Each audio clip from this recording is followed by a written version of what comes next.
की खोज किसने की? कल भी क्वेश्चन रिपीट हुआ था, 1897 में की थी। कब की थी? 1897 में। ठीक, जे थॉमसन ने की थी। और प्रोटॉन की खोज किसने की थी बेटा? तो प्रोटॉन की खोज गोल्डस्टीन नामक वैज्ञानिक ने की थी। न्यूट्रॉन की खोज किसने की थी? चैडविक ने की थी। परमाणु के नाभिक में खोज किसने की थी? रदरफोर्ड ने। ये तीनों चारों क्वेश्चन में से एक क्वेश्चन आपको अभी हाफ ईयरली एग्जाम में देखने को मिलेगा और इन्हीं में से एक ऑब्जेक्टिव आपको वार्षिक में देखने को मिलेगा।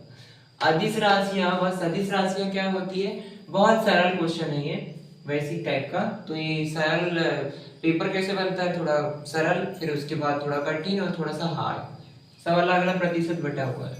ठीक, वे भौतिक राशियां जिन्हें व्यक्त करने के लिए परिमाण के साथ साथ दिशा की भी आवश्यकता होती है, कैसी राशियां कहलाती है बेटा? हमारी सदिश राशियां कहलाती है। तो सदिश राशि के उदाहरण याद करने के लिए हम सिर्फ बाबा याद करते हैं। क्या याद करते हैं? बाबा। अब ये बाबा क्या होता है? बा से वेग, है ना, भा से भार होता है, ठीक है, बा से बल होता है। तो ये सब कैसी राशि है? त्वरण की कैसी राशि है? सदिश राशियां हैं। ठीक, अदिश राशियां क्या होती है? वे भौतिक राशियां जिन्हें व्यक्त करने के लिए केवल परिमाण की आवश्यकता होती है, दिशा की नहीं, वे कैसी राशियां कहलाती हैं? वे अदिश राशियां कहलाती है। तो अदिश राशियां कौन सी उदाहरण है? दूरी, चाल, घनत्व आदि। ठीक है, नेक्स्ट क्वेश्चन इधर देखो। अश्व शक्ति को परिभाषित कीजिए, हॉर्स पावर। ये ज्यादा इंपॉर्टेंट क्वेश्चन इसलिए है क्योंकि ये पूछ लेता पेपर में कभी कभी कि एक एचपी बराबर एक अश्व शक्ति वाट बराबर क्या होता है? तो 746 वाट होता है। तो इसका देखो पढ़ते हैं।